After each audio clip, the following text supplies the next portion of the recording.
aku Sidik, panggilnya biasanya Mas Afif aja boleh. Oh, kalau boleh tahu Masnya selama ini punya usaha apa aja ya?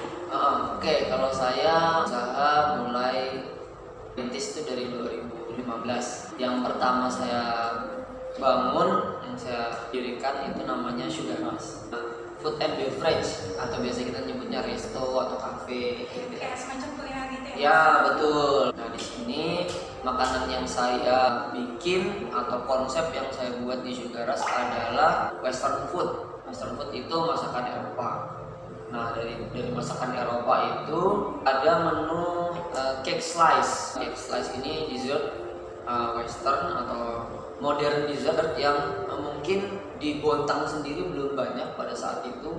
Jadi semacam tempat yang bisa makan di tempat. Kita membuat konsep yang berbeda. Jadi orang itu bisa makan dessert sambil menikmati suasana tempat yang nyaman.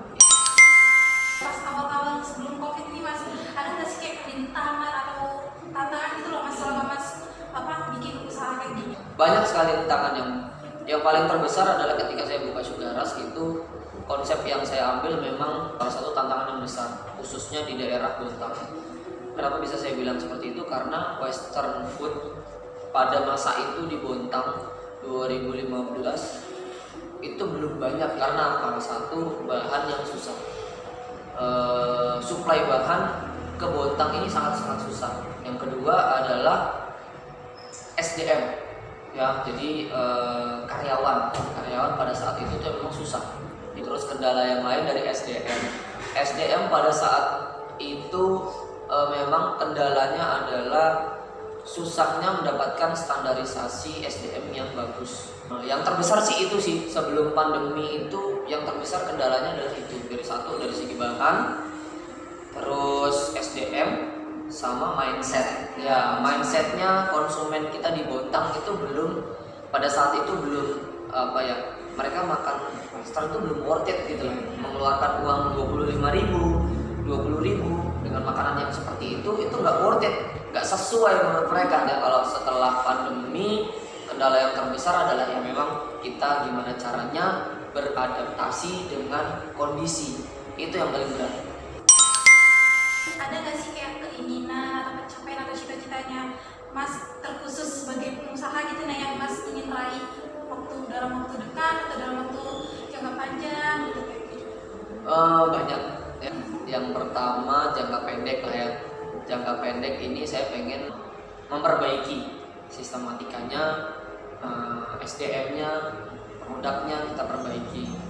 Terus saya sih sebenarnya pengen mengepakkan sayap ke dunia selain kuliner lah ya. Saya kuliner itu pencapaian saya sih yang belum tercapai sampai saat ini. Karena saya pengen punya usaha selain daripada dunia kuliner. Itu keinginan saya. Cuman memang belum terrealisasi karena saya belum dapat kira-kira usaha apa yang kira-kira itu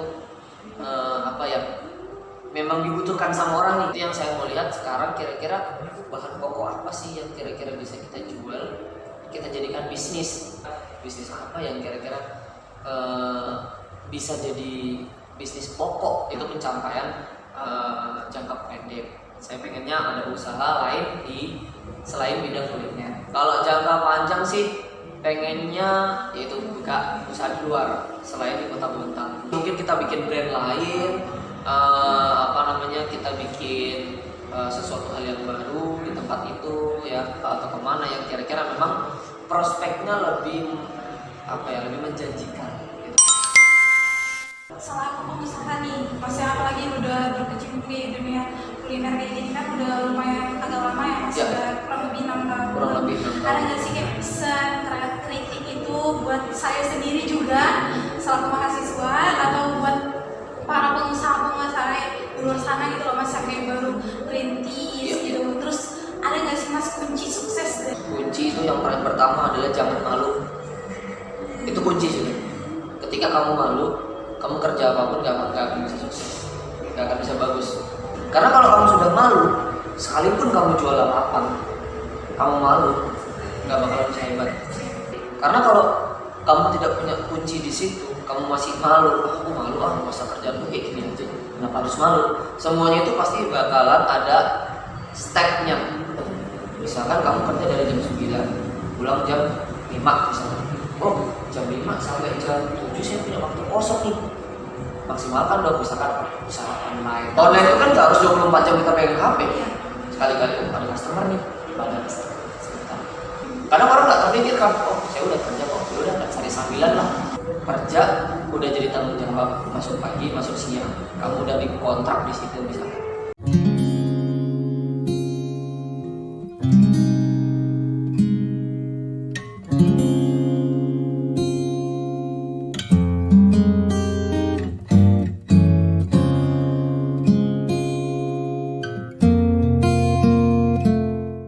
Assalamualaikum warahmatullahi wabarakatuh. Saya Novita Sari dari Bimbingan Konseling Islam. Saya sudah bersama Mbak siapa? Fiska Dari owner FM Shop. Shop ya. Usaha apa aja selain ini? Untuk saat ini sih masih toko baju aja. Cuman lagi merambah juga sih ke bisnis fashion untuk anak juga, cuman masih sedikit stoknya. Awal mula Mbak ngerintis usaha ini tuh mulai dari tahun berapa? Terus motivasinya tuh apa sih Mbak? Awalnya itu kalau nggak salah sih ya akhir tahun 2014 setelah saya melahirkan. Saya ngerasa kayak bete banget di rumah aja cuman ngurus anak. Jadi gimana sih caranya saya bisa ngasilin uang tapi saya tetap bisa ngurus anak. Jadi awalnya saya jual nggak baju-baju kayak gini. Awalnya dulu saya tuh jualnya jilbab aja. Terus kayak makin lama kok makin kesini kayak banyak yang Kak pengen dong order jangan jilbab aja. Jadi mulai dikit-dikit nyetok baju sampai sekarang alhamdulillah sudah sebesar ini, alhamdulillah bersyukur banget.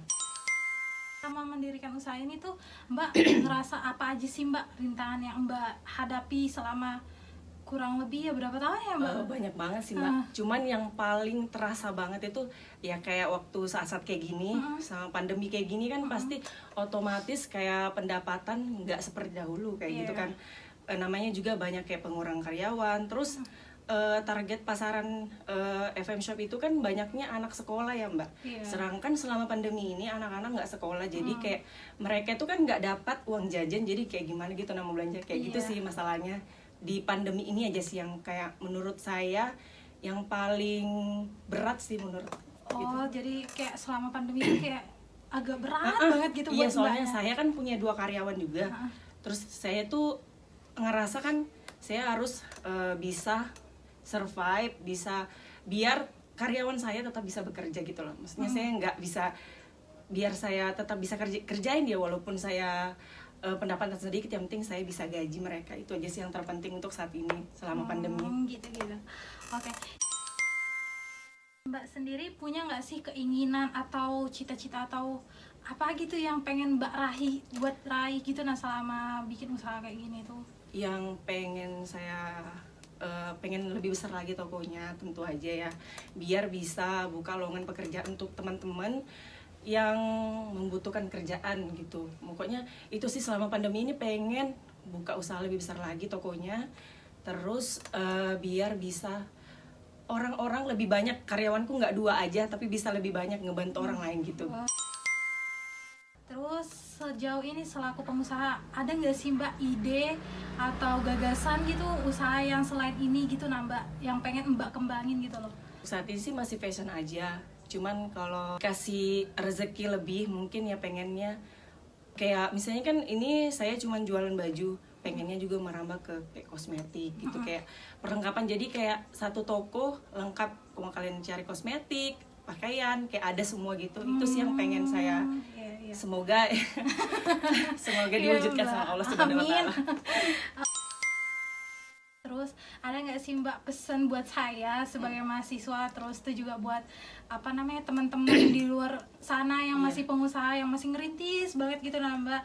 Terus ada nggak sih Mbak kayak kunci kesuksesan Mbak selama dari 2014 bikin usaha kayak gini tuh kayak apa gitu Mbak?